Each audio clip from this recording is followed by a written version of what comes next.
When I was a freshman in college, I stumbled upon one of the most unique side hustles that would end up making me tens of thousands of dollars, all from my laptop.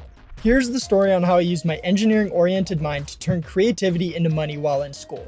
And at the end of the video, I'll go over a couple of ways you can make money as an engineering student, no matter what your major is. Coming into college, I was super hyped. I thought I was going to be building robots all day, learning about mechanical engineering, and then I got here and I don't know if your school is this way, but there's these things called core requirements, which are basically courses you have to take in order to graduate. And so my freshman year, I was in a bunch of non-engineering classes like theology, history, literature, and like, what the heck, I came to college for engineering. So about halfway through my freshman year, I was super fed up and thought, okay, I'm going to learn a new skill on my own. I wanted to do something creatively fulfilling, and I also wanted to learn CAD modeling around this time so I could start building stuff on my own. So I downloaded this free open source program called Blender. And if you don't know what Blender is, it's basically a software where you can 3D model and animate stuff kind of like what Pixar does. You can even make realistic CGI style animations with this program. I personally have always been into the cartoony video game style art, so I thought it would be a fun way to learn some 3D modeling in an artistic way before I had to learn the big boy programs like SolidWorks. So I have this program now, but I didn't really know what to make of it. So I looked around in my day-to-day life for something to inspire me. And while I was shuffling through my playlist, that's when it hit me. I was going to create an Instagram account to make 3D cover arts for SoundCloud rappers.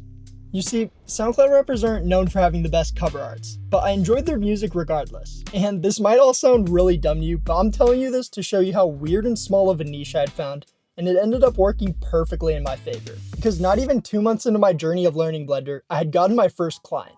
And I'm not gonna lie, the work was pretty trash, but my art style was unique enough in the community to stand out. I consistently posted new cover arts and client work on my Instagram and let the algorithm do the rest. That was all the marketing that was required for this side hustle. And it was working because I was quickly gaining a backlog of artists who wanted cover arts.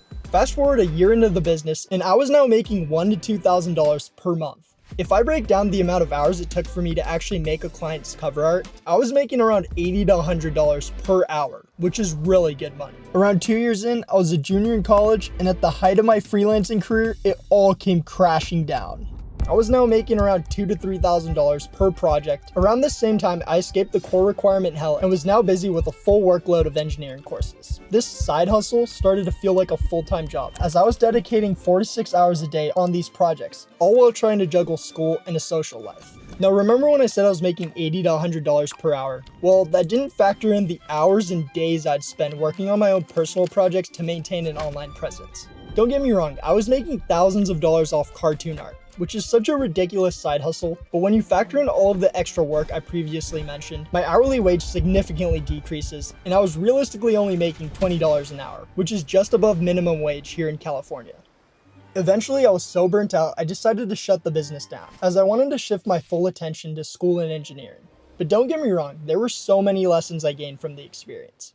First off, the level of work ethic that I had developed transferred over into school and allowed me to get all A's my final 2 years of college. The time management skills I learned from juggling multiple client projects helped me master the craft of balancing tests, projects, and homework in school. My goal with sharing this story with you is to show you how you can take a super niche interest or hobby of yours and turn it into a side hustle. But what if you don't know where to start and need some ideas? Well, here are a few inspirations for engineering students, no matter what you're majoring in. As someone interested in electrical engineering, you can sell custom PCB files online on sites like Fiverr, Upwork, Gumroad, or Tindy. Mechanical engineers can do the same thing and create CAD models to sell on these sites. Meanwhile, if you're just a 3D printing enthusiast, you can create your own projects or useful inventions and sell them on these sites as well. And this last example is a much more scalable business model because instead of creating products for individual clients, you're making a single custom file that hundreds or even thousands of people may purchase. Some unique ideas for computer science students are selling mods for video games. Now, I'm not entirely sure how this business works, but I also know that computer science and programming in Python are really sought after skills in the Blender community. I mean, there's so many unique ways to make money online, but hopefully after watching this video, you'll be convinced to pursue your actual interests and build something great out of a small community.